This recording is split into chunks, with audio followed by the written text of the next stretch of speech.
여러분 안녕하세요. 불교 강사 고성기입니다. 오늘은 아미타불의 본원을 본원해 바다에 비유하고 계십니다. 정토진종을 여신 신란성인이란 분은 아미타불의 본원을 본원해 원해라고 바다에 비유하고 계시는데, 왜 아미타불의 본원을 바다에 비유하고 계시는지 그 네 가지 이유에 대해서 말씀드리도록 하겠습니다. 지금부터 2600년 전 인도에서 나타나셔서 35살 때 부처가 되셨고 80살 때 돌아가시기 전까지 가르침을 부처로서 설하신 분을 석가모니 부처님이라고 합니다. 이 지구상에서는 석가모니 부처님이 유일한 부처님이시죠. 석가께서 35살 때부터 80살 때까지 45년간 가르쳐 주신 가르침을 오늘날 불교라고 합니다. 부처님의 가르침, 석가모니의 가르침입니다.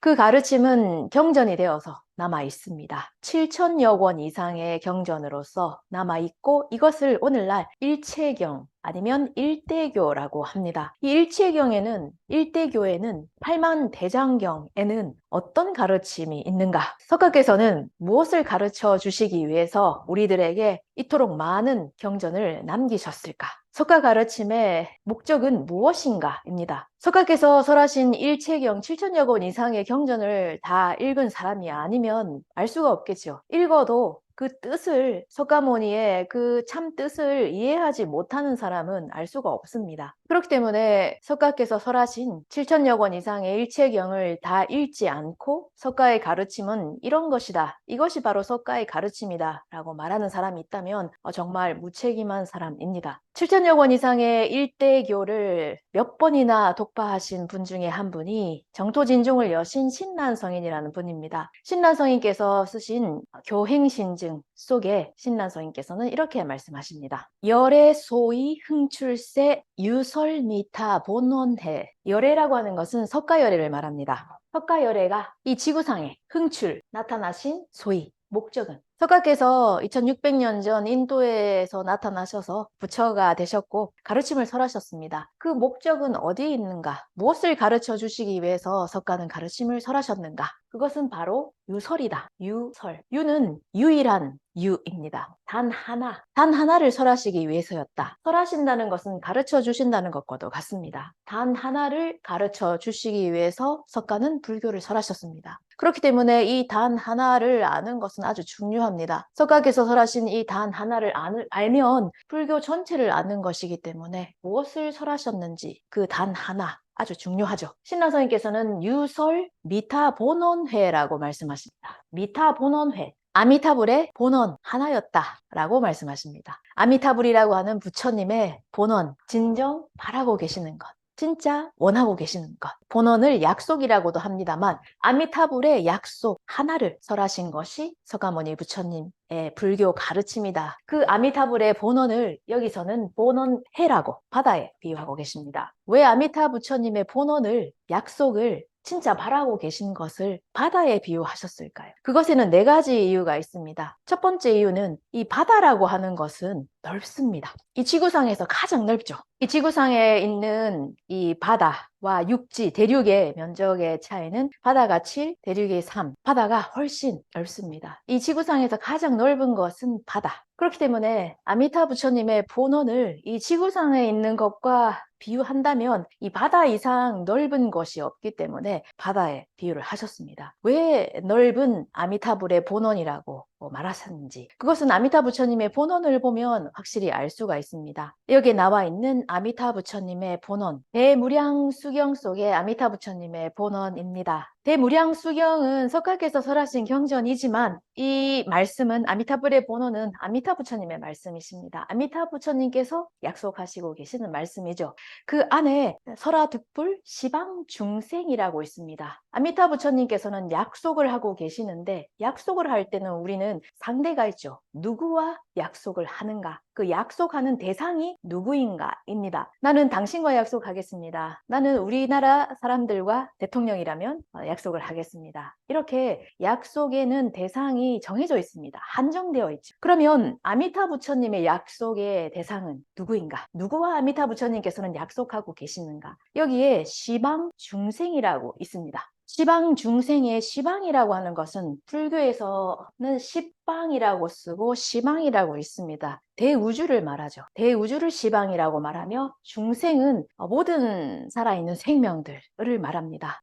인간뿐만이 아니라 모든 살아있는 생명들을 말하지만 우리는 인간이기 때문에 시방 중생이라고 하면 모든 사람들이라고 할 수 있죠. 아미타 부처님은 모든 사람들과 물론 사람이 아닌 모든 그 생명들과도 약속을 하고 계시지만 우리는 사람이기 때문에 여기서 시방중생이라고 했을 때 우리 모든 사람들과 이렇게 말할 수가 있습니다. 모든 사람들과 약속하고 계시는 아미타 부처님의 약속, 이 이상 더 넓은 약속은 없습니다. 그래서 신난성인께서는 아미타 부처님의 이 본원을 약속을 홍서라고도 말씀하십니다. 넓은 약속. 아미타 부처님의 본원만큼 이 넓은 약속은 없습니다. 단니초에서는 노소선악을 가리지 않는다라고 말씀하십니다. 나이 든 사람이든 젊은 사람이든 선인이든 악인이든 그 어떤 사람이든 어떤 나라 사람이든 어떤 인종이든 그 사람이 능력이 있든 없든 장애를 가지고 있든 없든 모든 사람 가리지 않고 평등하게 모든 사람을 차별하지 않고 구제해 주시는 것이 아미타 부처님의 본원 약속입니다. 그렇기 때문에 아미타 부처님의 약속, 본원을 바다에 비유하고 계시는 첫 번째 이유는 그 약속의 대상이 넓어서 바다에 비유하고 계십니다. 아미타 부처님의 본원을 바다에 비유하고 있는 두 번째 이유는 깊은 아미타 부처님의 본원이기 때문입니다. 너무나도 깊은, 바다보다 깊은 것은 이 지구상에는 없겠죠. 가장 깊은 것이 바다입니다. 지구에서 가장 높은 산, 에베레스트 산. 이 산보다 이 산을 만약에 바다에 이런 일은 없겠지만 만약 이런 일이 일어난다면 바다에 담궜을 때 이 꼭대기가 바다 밑에 담기지 않습니다. 닿지 않습니다. 바다가 더 깊다는 의미죠. 그렇기 때문에 이 지구상에서 바다보다 더 깊은 것은 없습니다. 이것은 아미타 부처님의 본원에 무엇을 말씀하시고 계시는가? 아미타 부처님의 깊은 대자비심을 말씀하시고 계십니다. 아미타 부처님의 대자비심보다 더 깊은 자비심은 없습니다. 모든 사람들을 아미타 부처님은 구제하시지만 그 모든 사람들은 어떤 사람인가? 한니초에서는 죄악이 심중하고 죄와 악이 깊고 무거운 사람, 그리고 번뇌가 치성한 사람, 번뇌가 막 끓어오르는 사람, 이런 사람을 구제하는 것이 아미타 부처님의 대자비십니다. 번뇌 구족의 범부, 죄악이 무겁고 깊은 그런 사람을 구할 수 있는 것이 아미타불의 본원이다. 아미타 부처님의 본원, 그 힘은 대자비심에는 한이 없습니다. 무한합니다. 무궁하기 때문에 그 어떤 사람이라고 할지라도 죄가 아무리 무겁고 아무리 깊은 그런 사람이라고 할지라도 아미타 부처님은 구제하실 수 있는 힘이 있습니다. 그렇기 때문에 아미타 부처님의 본원을 바다에 비유하고 계시는 것은 깊은 아미타 부처님의 대자비심을 나타내고 계십니다. 본원을 바다에 비유하는 세 번째 이유는 종귀입니다. 종귀라는 것은 무엇인가 하면 마지막으로 귀한 곳, 마지막으로 거기로 가야지 구제받을 수 있는 것, 모든 것이 거기로 마지막으로 흘러 들어가는 것, 마지막 거기 다다르는 곳이라는 것이 종귀입니다. 사생의 종귀, 불교는 사생의 종기다라는 말씀이 있습니다. 이 사생이라고 하는 것은 네 가지의 이 태어나는 법이 있습니다. 첫 번째는 우리 인간들과 같이 태생, 엄마 뱃속에서 이렇게 태어나는 단생하는 그 방법이 있고,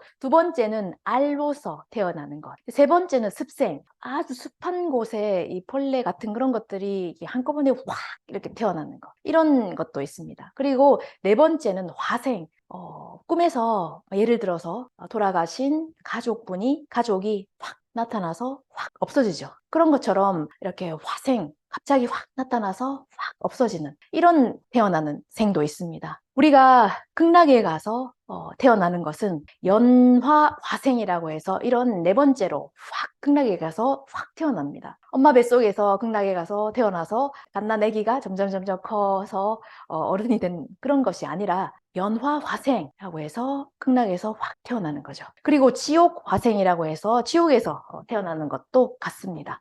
이렇게 모든 생명은 네 가지의 태어나는 법이 있습니다. 그렇기 때문에 사생이라고 하는 것은 모든 생명들을 말하죠. 모든 생명들의 종기, 마지막으로 들어가는 곳, 마지막으로 그 흘러 들어가서 거기에 다다라야지 끝인 곳, 그것이 종기입니다. 이것이 아미타 부처님의 본원입니다. 비가 내리죠. 비가 내리면 비가 내려서 이 높은 산 위에 고일 수가 있습니다. 또 비가 내리면 그게 흘러 넘쳐서 또 밑으로 내려오죠. 또 비가 내리면 흘러내려서 언젠가는 바다로, 모든 물들은 바다로 흘러 들어갑니다. 그리고 모든 물들은 이 어떤 곳에 고여 있는 물이라고 할지라도 물이라면 반드시 흘러 내려서 바다로 들어가게 되어 있습니다. 들어가서 그걸로 이게 끝이죠. 그런 것처럼 아미타 부처님의 본원에 의해서 모든 생명들이 지금은 다른 종교를 믿고 있거나 아니면 종교를 믿지 않고 종교를 비난하거나 불교를 믿지 않고 불교 외에 다른 종교에 들어가 있거나 불교 중에서도 아미타 부처님의 본원을 믿지 않는 불교를 하고 있거나 할 경우에는 여기 위에 고인 물입니다. 이것이 흘러서 언젠가는 반드시 바다로 들어가게 되어 있습니다. 높은 곳에 있는 물은 흘러서 들어가는데 시간이 걸리겠죠. 그리고 이 가까운 데 있는 물은 금방 바다로 들어갑니다. 하지만 금방 들어가는지 아니면 조금 시간이 걸리는지는 조금의 차이가 있을 뿐이지 언젠가는 반드시 이 바다에 종기하게 되어 있습니다. 모든 생명들은. 그처럼 아미타 부처님의 본원에 의해서 지방 중생을 구제하시는 아미타 부처님의 본원에 의해서 모든 생명은, 모든 사람은 언젠가는 반드시 아미타 부처님의 본원해에 바다로 흘러 들어가게 되어 있습니다. 그렇기 때문에 종기, 모든 생명의 모든 사람이 마지막으로 들어가는 곳이라는 의미로 종기입니다. 그리고 바다에 들어왔는데 더 이상 어디로 갈 데가 없죠. 맨 마지막으로 흘러 들어가서 거기에서 바다에 들어갔을 때 처음으로 안주, 안심, 안정할 수가 있습니다. 안착을 할 수가 있죠. 그런 곳이 바로 바다입니다. 아미타불의 본원을 바다에 비유하고 계신 네 번째 이유는 바다에 들어가면 모든 강물들이 바다로 들어가게 된다면 똑같은 맛, 일미가 됩니다. 만천이 큰 강도 있고 작은 강도 있고 깨끗한 강물도 있고 더러운 강물도 있고 진짜 냄새 나는 그런 물도 있고 많습니다. 만천이 있죠. 이런 강물들이 흘러서 바다로 들어가게 되면 어떨까요? 바닷물은 똑같은 이 짭짤한 바닷물입니다. 바다로 흘러 들어가게 되면 정정한 깨끗한 강도 아니면 탁하고 더러운 그런 강물도 다 같은 일미가 됩니다. 짠맛의 바닷물 되죠. 이것은 아미타 부처님의 본원의 평등한 세계에 나갈 수 있다. 일미평등한 세계로 마음의 세계로 구제를 해주신다라는 것을 이렇게 말씀하시고 계십니다. 아미타 부처님의 본원을 보시면 설화득불, 지방중생, 그 다음에 신요라고 있습니다. 신락이라고 읽지 않고 신요라고 읽습니다. 이것은 아미타 부처님께서 모든 사람을 신요의 마음으로 구제해 주신다고 말씀하시고 계시는 아주 중요한 아미타불의 본원의 약속의 내용입니다. 신요라는 것이 어떤 마음인가, 어떤 마음의 세계인가, 이것을